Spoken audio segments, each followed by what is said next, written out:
The room was warm and clean, the curtains drawn, the 2 table lamps alight, hers and the one by the empty chair opposite. On the sideboard behind her, 2 tall glasses, soda water, whiskey. Fresh ice cubes in the thermos bucket. Mary Maloney was waiting for her husband to come home from work. Now and again she would glance up at the clock, but without anxiety, merely to please herself with the thought that each minute gone by makes it nearer the time when he would come. There was a slow, smiling air about her, and everything she did. The drop of a head as she bent over her sewing was curiously tranquil. Her skin, for this was her 6th month with child, had acquired a wonderful translucent quality. The mouth was soft, and the eyes, with their new placid look, seemed larger, darker than before. When the clock said 10 minutes to 5, she began to listen. And a few moments later, punctually as always, she heard the tires on the gravel outside, and the car door slamming, the footsteps passing the window, the key turning in the lock. She laid aside her sewing, stood up, and went forward to kiss him as he came in. "Hello, darling." "Hello, darling." She took his coat and hung it in the closet. Then she walked over and made the drinks, a strongish one for him, a weak one for herself, and soon she was back again in her chair with the sewing, and he in the other, opposite, holding the tall glass with both hands, rocking it so the ice cubes tinked against the side.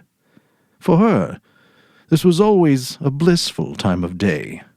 She knew she didn't want to speak much until the first drink was finished, and she, on her side, was content to sit quietly, enjoying his company after the long hours alone in the house.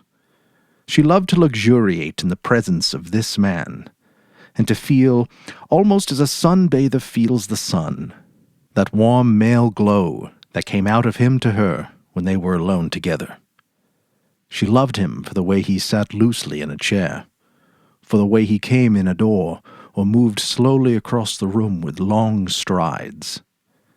She loved the intent, far look in his eyes when they rested in her, the funny shape of the mouth, and especially the way he remained silent about his tiredness, sitting still with himself until the whiskey had taken some of it away. "Tired, darling?" "Yes, I'm tired." And as he spoke, he did an unusual thing. He lifted his glass and drained it in one swallow, although there was still half of it left. At least half of it left. She wasn't really watching him, but she knew of what he had done because she heard the ice cubes falling back against the bottom of the empty glass when he lowered his arm. He paused a moment, leaning forward in the chair. Then he got up and went slowly over to fetch himself another. "I'll get it." "Sit down." When he came back, she noticed that the new drink was dark amber with a quantity of whiskey in it. "Darling, shall I get your slippers?" "No." She watched him as he began to sip the dark yellow liquid, and she could see little oily swirls in the liquid because it was so strong. "I think it's a shame that when a policeman gets to be as senior as you, they keep him walking about on his feet all day long." He didn't answer, so she bent her head again and went on with her sewing. But each time he lifted the drink to his lips, she heard the ice cubes clinking against the side of the glass. "Darling, would you like me to get you some cheese? I haven't made any supper because it's Thursday." "No." "If you're too tired to eat out, it's still not too late. There's plenty of meat and stuff in the freezer, and you can have it right here, not even move out of your chair." Her eyes waited on him for an answer, a smile, a little nod, but he made no sign. "Anyway, I'll get you some cheese and crackers first." "I don't want it." She moved uneasily in her chair, the large eyes still watching his face. "But you must eat. I'll fix it anyway. Then you can have it or not, as you like." She stood up and placed her sewing on the table by the lamp. Sit down! Just for a minute, sit down!"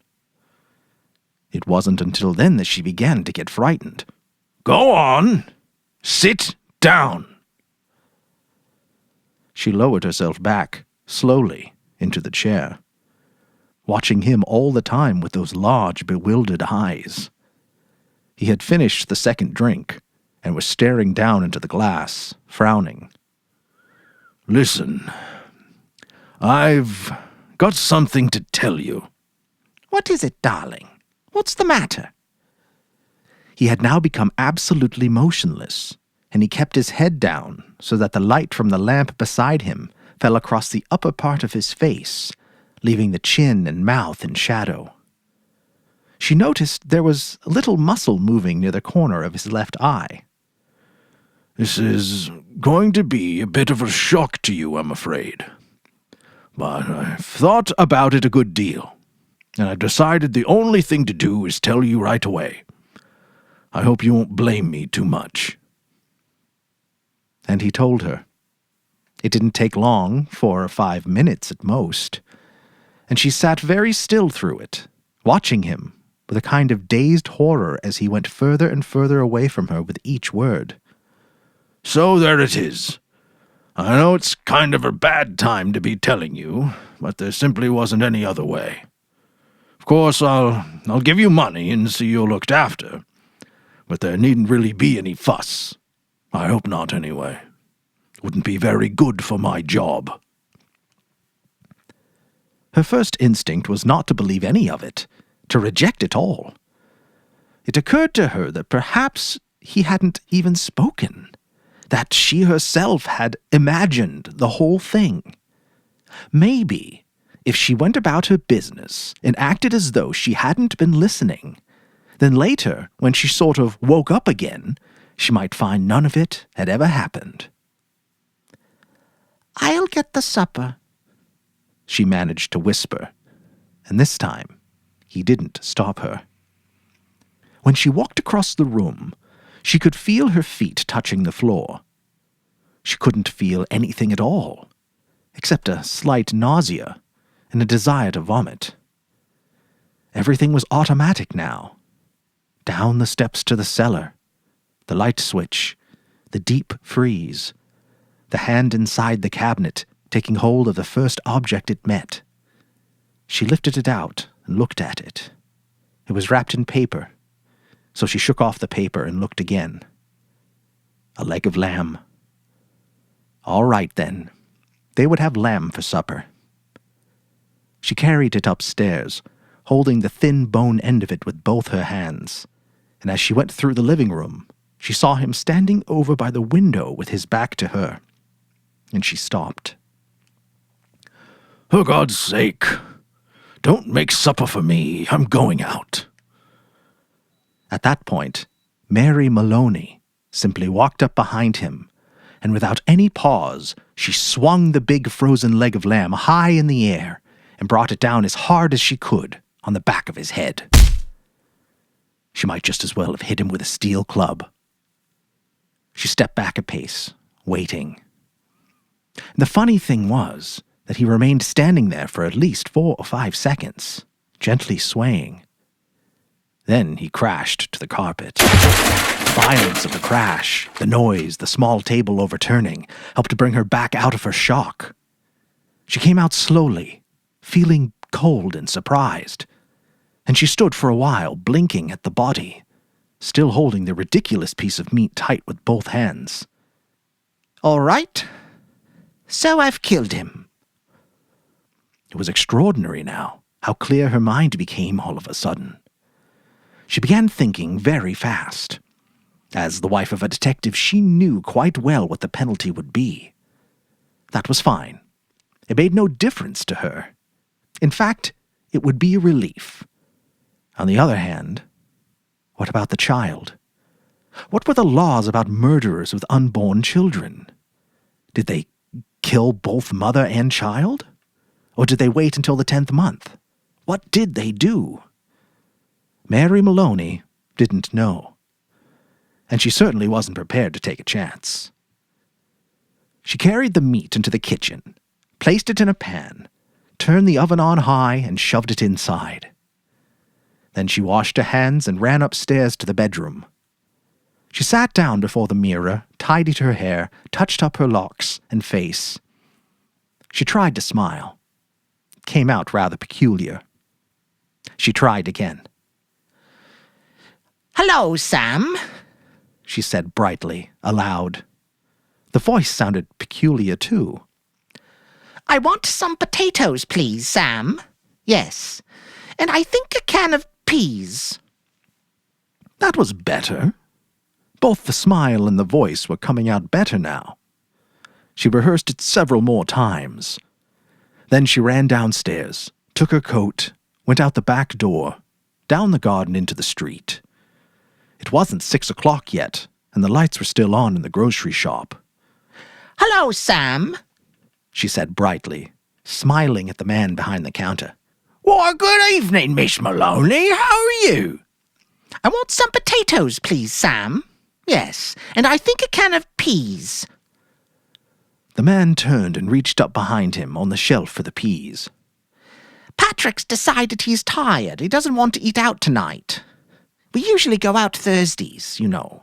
And now he's caught me without any vegetables in the house." "How about the meat, Miss Maloney?" "No, I've got meat, thanks. I've got a nice leg of lamb from the freezer." "Ah." "I don't much like cooking it from frozen, Sam, but I'm taking a chance on it this time. You think it'll be all right?" "Personally, I don't believe it makes any difference. You want these Idaho potatoes?" "Oh, yes, that'll be fine. 2 of those. Anything else?" The grocer cocked his head on one side, looking at her pleasantly. "How about afterwards? What you gonna give him for afterwards?" "Well, what would you suggest, Sam?" The man glanced around his shop. How about a nice big slice of cheesecake? I know he likes that." "Perfect. He loves it." And when it was all wrapped and she had paid, she put on her biggest smile and said, "Thank you, Sam. Good night." "Good night, Mrs. Maloney, and thank you." And now, she told herself as she hurried back, all she was doing now, she was returning home to her husband, and he was waiting for his supper. And she must cook it good, and make it as tasty as possible, because the poor man was tired. And if, when she entered the house, she happened to find anything unusual, or tragic, or terrible, then naturally it would be a shock, and she'd become frantic with grief and horror. Mind you, she wasn't expecting to find anything. She was just going home with the vegetables. Mrs. Patrick Mahoney, going home with the vegetables on Thursday evening to cook supper for her husband. That's the way, she told herself. Do everything right and natural. Keep things absolutely natural, and there'll be no need for any acting at all. Therefore, when she entered the kitchen by the back door, she was humming a little tune to herself and smiling. "Patrick! How are you, darling?" She put the parcel down on the table and went through into the living room when she saw him lying there on the floor with his legs doubled up and one arm twisted back underneath his body. It really was rather a shock. All the old love and longing for him welled up inside her, and she ran over to him, knelt down beside him, and began to cry her heart out. It was easy. No acting was necessary. A few minutes later, she got up and went to the phone. She knew the number for the police station, and when the man at the other end answered, she cried to him, "Quick! Come quick! Patrick's dead!" "Who's speaking?" "Mrs. Maloney! Miss Patrick Maloney!" "You mean Patrick Maloney's dead?" "I think so. He's lying on the floor. I think he's dead." "Be right over." The car came very quickly, and when she opened the front door, 2 policemen walked in. She knew them both.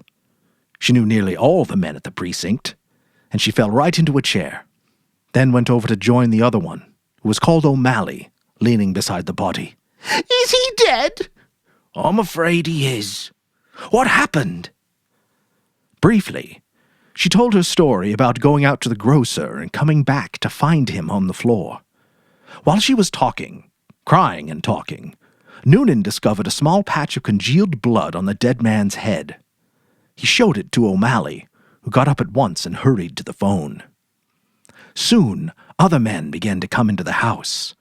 First a doctor, then 2 detectives, one of whom she knew by name. Later, a police photographer arrived and took pictures, and a man who knew about fingerprints. There was a great deal of whispering and muttering beside the corpse, and the detectives kept asking her a lot of questions, but they always treated her kindly. She told her story again, this time right from the beginning, when Patrick had come in and she was sewing, and he was tired, so tired he hadn't wanted to go out for supper. She told how she'd put the meat in the oven. It's there now cooking, and how she'd slopped out to the grocer for vegetables and come back to find him lying on the floor. Which grocer? One of the detectives asked. She told him, and he turned and whispered something to the other detective, who immediately went outside into the street. In 15 minutes he was back with a page of notes, and there was more whispering, and through her sobbing she heard a few of the whispered phrases. Acted quite normal, very cheerful, wanted to give him a good supper, peas, cheesecake, impossible that she... After a while, the photographer and the doctor departed, and 2 other men came in and took the corpse away on a stretcher. Then the fingerprint man went away. The 2 detectives remained, and so did the 2 policemen. They were exceptionally nice to her. And Jack Noonan asked if she wouldn't rather go somewhere else, to her sister's house perhaps, or to his own wife, who would take care of her and put her up for the night. No, she said, she didn't feel she could move even a yard at the moment.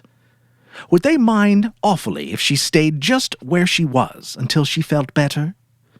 She didn't feel too good at the moment, she really didn't. Then hadn't she better lie down? Jack Noonan asked. No, she replied, she'd like to stay right where she was, in this little chair.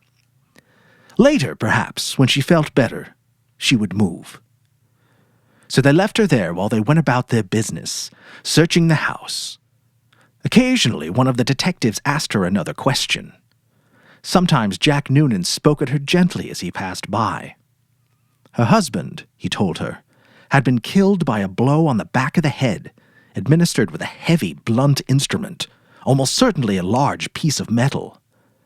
They were looking for the weapon.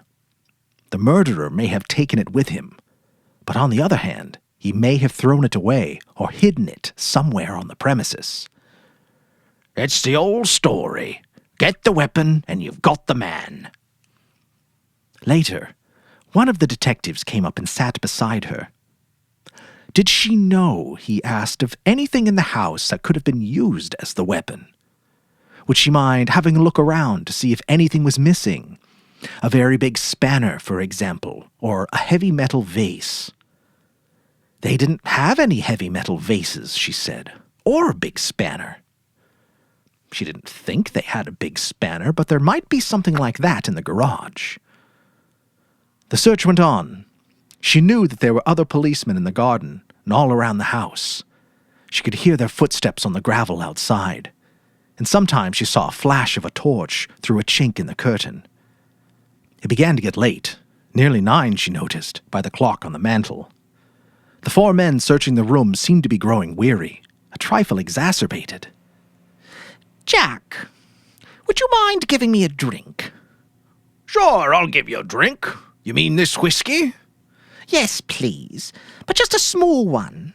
It might make me feel better. He handed her the glass. Why don't you have one yourself?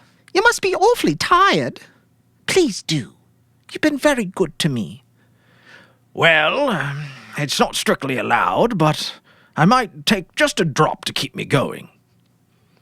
One by one, the others came in and were persuaded to take a little nip of whiskey. They stood around rather awkwardly with their drinks in their hands, uncomfortable in her presence, trying to say consoling things to her. Sergeant Noonan wandered into the kitchen, came out quickly and said, Look, Mrs. Maloney, you know that oven of yours is still on and the meat's still inside? Oh, dear me! So it is. I better turn it off for you, hadn't I? Will you do that? I appreciate it so much. When the sergeant returned the second time, she looked at him with her large, dark, tearful eyes. Jack Noonan. Yes? Would you do me a small favor, you and the others? Oh, we can try, Mrs. Maloney. Well, here you all are, and good friends of dear Patrick's too, and helping to catch the man who killed him. You must be terribly hungry by now because it's long past your supper time. And I know Patrick would never forgive me, God bless his soul, if I allowed you to remain in his house without offering you decent hospitality. Why don't you eat up that lamb that's in the oven? It'll be cooked just right by now. Wouldn't dream of it, Sergeant Noonan said. Oh, please, please eat it. Personally, I couldn't touch a thing. Certainly not what's been in the house when he was here. But it's all right for you. It'd be a favor for me if you'd eat it up. Then you can go on with your work again afterwards. There was a good deal of hesitation among the 4 policemen, but they were clearly hungry, and in the end they were persuaded to go into the kitchen and help themselves.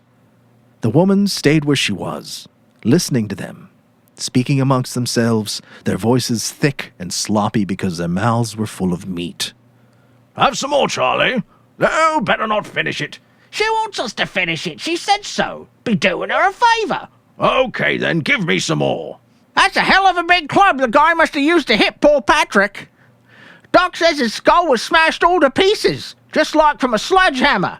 That's why it ought to be easy to find. Exactly what I said. Well, whoever done it, they're not going to be carrying a thing like that around with them the longer they need it. One of them belched. Personally, I think it's right here on the premises. Probably right under our very noses. What do you think, Jack? And in the other room, Mary Maloney began to giggle. The end. This was Lamb to the Slaughter by Roald Dahl, a story originally rejected by The New Yorker, but finally published in Harper's Magazine in September 1953, and later included in the short story collection Someone Like You. This story was devoured by a live studio audience. Stories Telling Stories is brought to you by Seeing Red Productions and STS Media, broadcasting around the globe to your frontal lobe, wherever you seek to find us. It's thanks to our patrons and YouTube members that we're able to keep these stories free from intrusive mid-roll ads. If you'd like to help us in our mission to keep storytelling human and accessible to all, consider joining us for $1 a month or more. A little bit goes a long way. What's your favorite short story? Let us know in the comments section below and you may hear it in a future telling. And until next time. Have some more, Charlie.